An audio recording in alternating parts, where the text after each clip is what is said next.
asking a man to risk his life for a $100 bet. I'll stake him. If you make it $1,000, even money.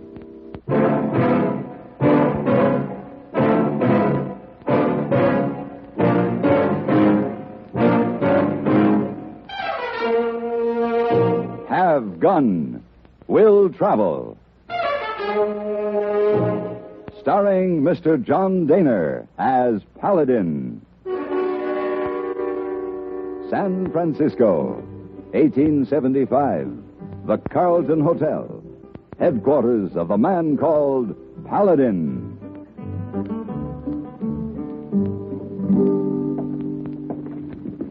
Hand me those shirts, will you, hey boy, please? Oh, okay. Here.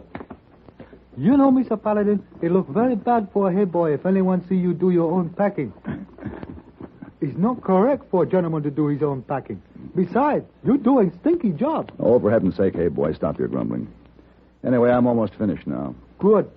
Oh, there is something you can do for me, though. Oh, what that? Fix me another whiskey and water. Oh, yes, sir. This is pretty far trip you take, Salamanca. Salamander, hey boy. No, it's not too far. Oh, where are here, Salamanca? Probably when you were eavesdropping on my business conversation. Oh, no, sir, not eavesdropping. Just interested. Here's you drink. Thanks. Where is this Salamanca? Well, there's a city called that in Mexico, and one in Spain, I think, and there's another one somewhere in South America. South America?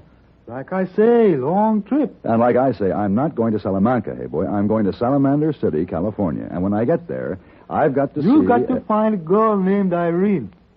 Right. Yeah.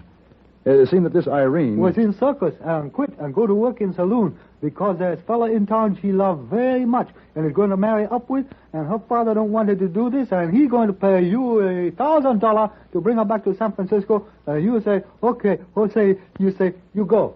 It's amazing how much you can hear while you mix drinks. Oh, yes, sir. Thank you very much. All the Chang family have very strong ears. You go now? I go.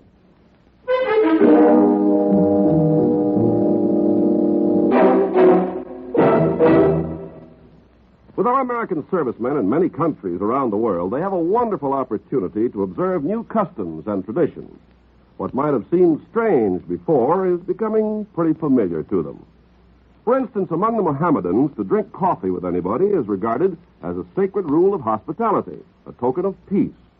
The berries are roasted over a charcoal fire, and the coffee is allowed to boil 3 times. It's thickly sugared and served in very small cups. All this is traditional among the Mohammedans, but as our servicemen have observed, it's simply their version of our mid-morning coffee break or our afternoon tea party or our cocktail hour. It's a time for friends to sit down and relax. It's a time for conversation with a cup of whatever beverage suits the individual taste. And this is true of customs and traditions of all countries. The way of doing things may be different, but the ideals are the same. So it is by observing these customs that our servicemen are helping to maintain goodwill with other people in other lands.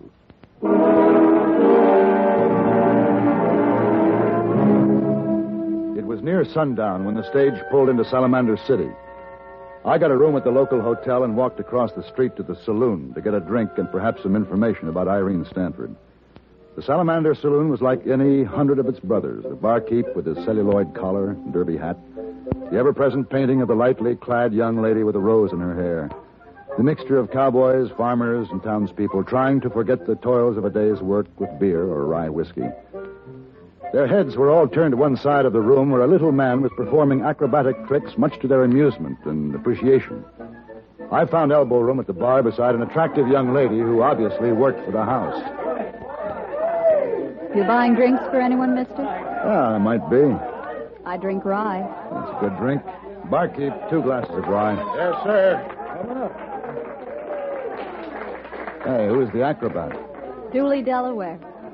Very good. He's the best. Used to be with Barnum. You're new here. What brings you into Salamander?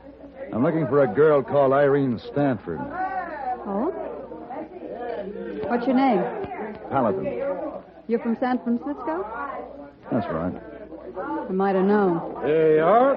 2 ryes. Thank you. What do you want with Irene? Oh, personal matter. Do you know her? Well, I can tell you this much. She's trying to make her own way, and she doesn't want you or anybody else sticking their nose into her business. You seem to know her pretty well. Well enough. Oh, how was that, Rena? Did you see me twist into that handspring? I sure did, Dooley. It was perfect. My knee's getting stronger and stronger. It won't be long. Dooley, this is Mr. Paladin. Dooley, Delaware. Well, how's Billy, how are you? Mr. Paladin's from San Francisco. Oh, here, Rena. Hold this money for me. Sure, honey. It should be over $1 there. Everybody seems to be more generous tonight than usual. I think I'll go back and see if I can make some more. Glad I met you, Mr. Paladin. Yes, glad I met you, I'll be Dooley. right here at the bar, Dooley. Hey, nice little fella. Must be a good friend of yours. The only friend I've got in this town. Set him up, barkeep. Well, hello, Rena. Marquette. I see your boy keeping everybody entertained like always. Guess he thinks if he keeps on practicing, he'll be good enough for the circus someday. He was with the circus before he got his knee hurt. You believe that story? Bolo, fetch Dooley over here, will you? Yes, sir. Dooley. Who's he? Marquette. He runs Salamander City. He owns most of the town. He thinks that gives him the right to own everybody in it. Now, who's that with him? Bolo, his errand boy. Did you want to see me, Mr. Marquette? Yeah, Dooley. How'd you like to make $50? $50? You wouldn't joke me, would you, Mr. Marquette? Well, there's a lot of talk about how good you are. You used to be with Barnum and Big Star in the circus. Oh, yes, sir. I might just give you a chance to prove how good you are. Now, this $50 says you can't walk a rope across this here saloon. Now, there's an easy bet for Dooley, Delaware, ain't it? Well, I don't have a rope. Bolo, Yes, sir. How's about rigging it up from balcony to balcony? you think you could walk that, Dooley?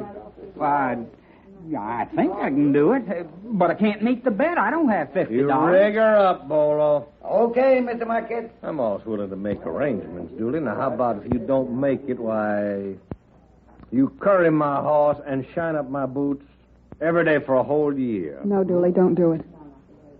What's the matter, Rena? You afraid your boy get hurt? It isn't a fair Why bet. don't you let the man speak for himself? What about it, Dooley? Oh, gee, I don't A know. little scared? Well, no, but like Rena says, it ain't a fair bet. You think you can make it, Dooley? Well, I think so. Who are you? Oh, this here's Mr. Paladin. He's from San Well, Francisco. why are you so interested in Dooley, mister? I think you made a raw deal with him. Your bet's one-sided. It's his concern, not yours. If Dooley thinks he can walk that rope from balcony to balcony, then I think he can, too. I'm willing to stake him for the $50. Suit yourself, mister. It's your money. Mr. Paladin, it could go wrong. Maybe you shouldn't. You could use $50, couldn't you? I sure could. All ready, Mr. Marquette. Well, there she is, Dooley. You gonna do it? Well, all right, it's a bet. Dooley. Now, don't worry, Rena. Even if I fell, it wouldn't be too far to the floor. But I won't fall. You just watch me. Paladin, I hope you know what you're doing. I think so. I think you just lost yourself $50. We'll see. What do you think, Rena? Well, it's been a long time since I've been on a rope. And she's got a bad knee. We sure could use the $50, though. We? Dooley and I've got plans, Mr. Paladin. Big plans. All right, Dooley. Show us how you used to do it for Barnum. Oh, Dooley. Good luck, Mr. Marquette. Here goes the famous Dooley, Delaware.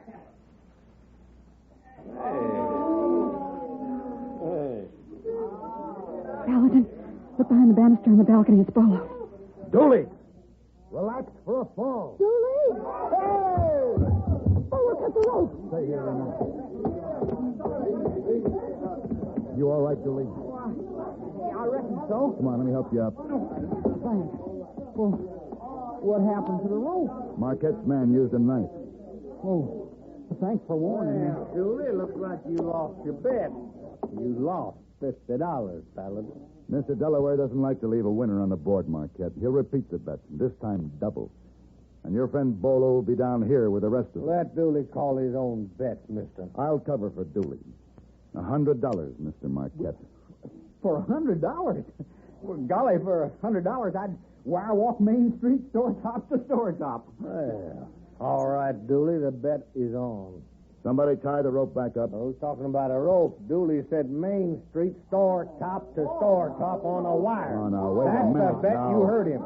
My 100 against yours says Dooley can't walk a wire across Main Street from the hotel to the saloon. Oh, Miss Marquette, I was just talking. That's a three-story drop, Well, Mark. that don't mean nothing to a real wire walker. Sorry, no bet. No bet. Well, what about it, Dooley? Wouldn't you like to make $100? Well, yeah, but I think But maybe you're it's not. scared, ain't you? Because you're no acrobat. I bet you was nothing but a trained monkey on a string for that circus. Hey, somebody throw him a Come peanut. on, Julie, let's get out of here. No, wait a minute. Miss Marquette, I accept your challenge. Will you take me, Miss Paladin? No, Julie, you'll be risking your life. I gotta do it, Rena, don't you see? How about it, Paladin? You gonna stake him? You asking a man to risk his life for just $100?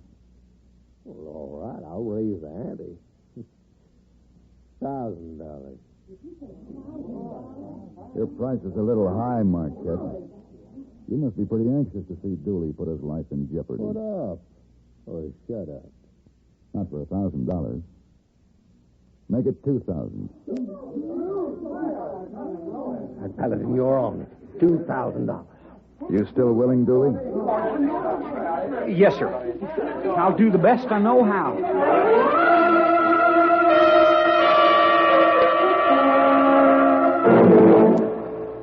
When the Declaration of Independence was signed on July 4th, 1776, 8 of the signers were of foreign birth. Robert Morris was born in England, James Wilson and John Witherspoon in Scotland, James Smith, Matthew Thornton, and George Taylor in Ireland, and Francis Lewis in Wales. These men made outstanding contributions to the development of our country. The fact that they were born in other lands made no difference to their comrades. Today, 1 out of every 5 Americans is foreign-born or of foreign-born parents. The concept of judging men as men, not in terms of their origin, prevails today as in 1776. America's foreign-born citizens work with their countrymen for a better America. From the contributions of the past come the principles of the present.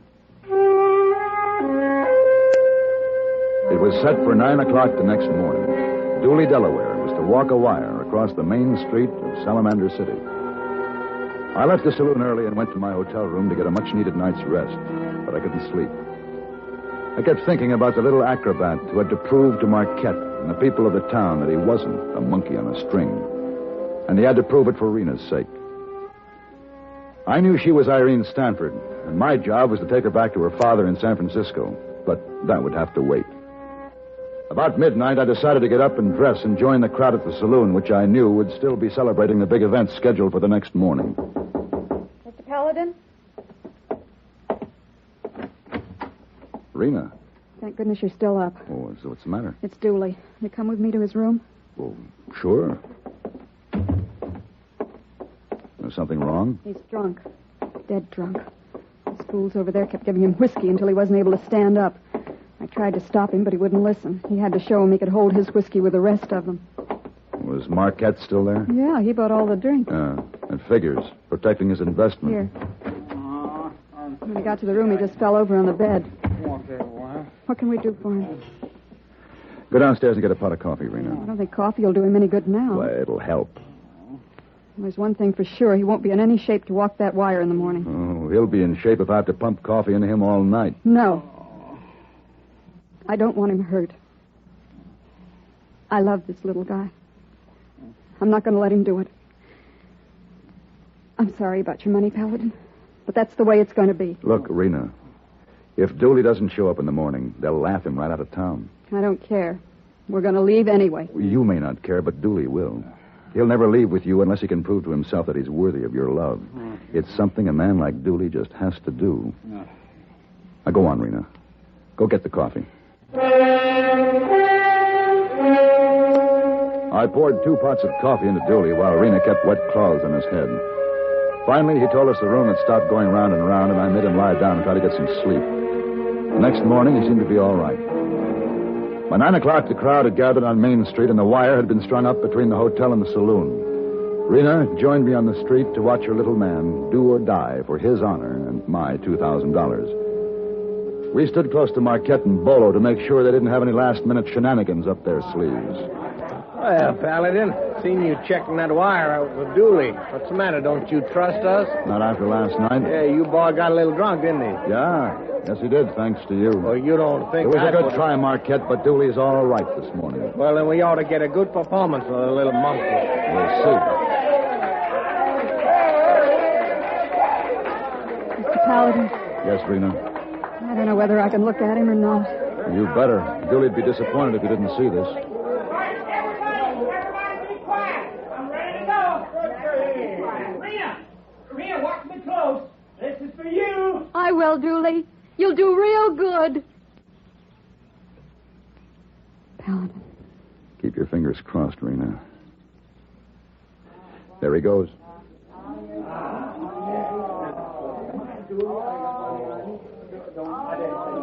Paladin, he stopped.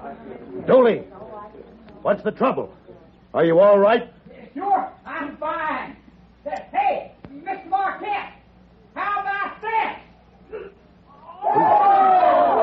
Did you see that? He went into a clip right in the middle of the wire. Yes, I saw it. He saved to the other side. That Dooley, whirling a complete turn right up there in the middle of nowhere. Did you see that, Mr. Marquette? Mr. Marquette? Hey, he's gone. Well, I don't know. But he'd better have the $2,000 when I find him.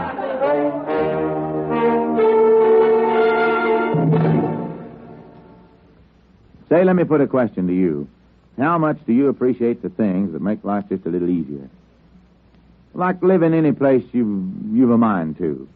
Now, according to our Constitution, if we don't like where we live, we can move to any other state we want to. All we have to do is hop in our car or take a train or a plane, and off we go. And when we get where we're going, there's plenty of stores and shops and tradesmen to help us in our new home. But let's go back a spell to 1790 and see what happened then when folks got the urge to move. If you were living back then, you'd maybe pick up a copy of the Providence Gazette, and you read an article called Advice to American Farmers. It tells all about moving out west, which is western Pennsylvania and Ohio in 1790.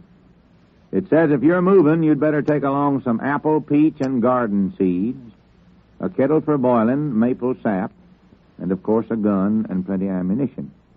You should also have a Bible. Other folks moving west in 1790 took along maple saplings to plant, or homemade tools they could use to build boats when they got there. Boats were about as important as horses in 1790. Most of the towns were built inside a fort, since the Indians didn't especially like all this pioneering that was going on, and guns and ammunition were worked overtime. And Indians weren't the only ones who gave folks trouble. There was plenty of bear and wolves and other wild animals to keep folks on their toes. But somehow, in spite of all the fuss and bother of moving into a new community, folks in 1790 didn't complain. They just kept working and fighting, so living would be easier in the future. The future you're now protecting.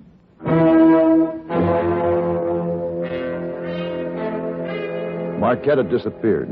Someone told me they'd seen him go into his office down the street. I left the crowd celebrating their new hero and ran down to Marquette's office. He wasn't there. I started to look out the back door when I heard the floor creak behind me. Hey? That's one way to stop having to pay off a bet, Marquette. Shoot the winner in the back. Dirty pig. You shoot a hole in my hand. You're lucky it wasn't your head. Get me to a doctor. Look at the blood. You'll live. Get your own doctor. But first, I want the $2,000 you owe me. Well, that was no fair bet. You knew that monkey was a professional wire walker. I didn't know any more than you. You raised the ante. I had the faith he could do it. You was in on it together, planned it from the start. You think what you want, but give me the money. No, sir. I'll put a hole through the other hand, Marquette. Yeah, all right. Stopping my town, rigging up a short bet, and here, it's $2,000. Now go on, get out of my town, and take your mother too with you. We'll be leaving on the next stage. It'll be good to breathe some clean air for a change.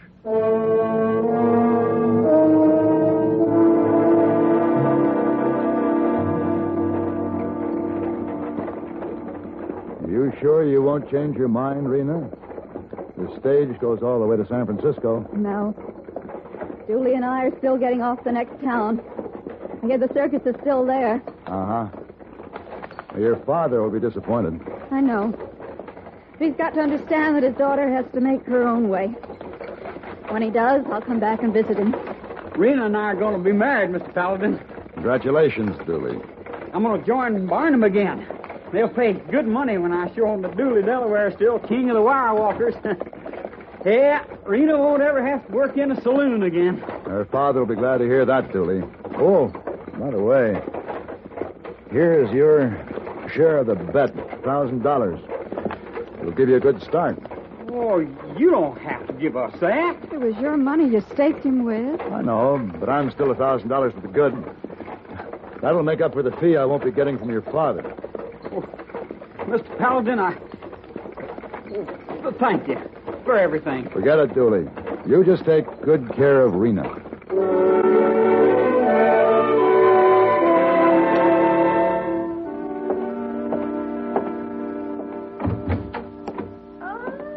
Mr. Paladin. Hello, Miss Wong. Welcome home. I was just cleaning your room. Does Hey Boy bring you bags up? He'll be up in a few minutes. There are some new guests down at the desk. Oh, I told him really? to take care of them first. You go on not so long trip this time. No, not so long. No, not so long. The stage ride was hot and dusty. I feel like I've been gone for a week. Hey Boy tells me all about journey. You bring back girls? Hey, boy, talks too much and hears too much. Oh, Hey Boy. Why don't you tell him it's a very bad habit, Miss Oh, Wong? no, Mr. Paladin. Hey Boy knows it, yes? Uh-huh. But I like. Maybe you like too? Yes, Miss Wong. Miss Wong. I like to.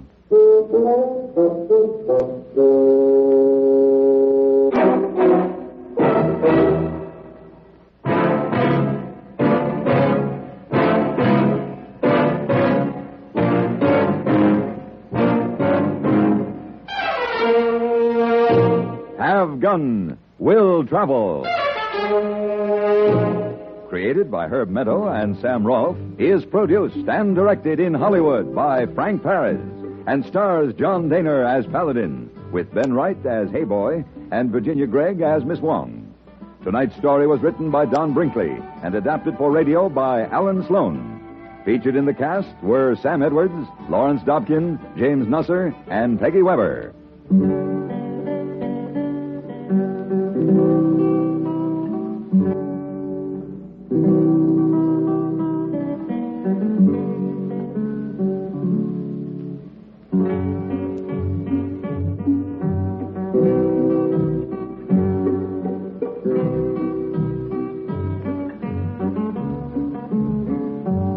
Have Gun Will Travel is brought to you through the worldwide facilities of the Armed Forces Radio and Television Service.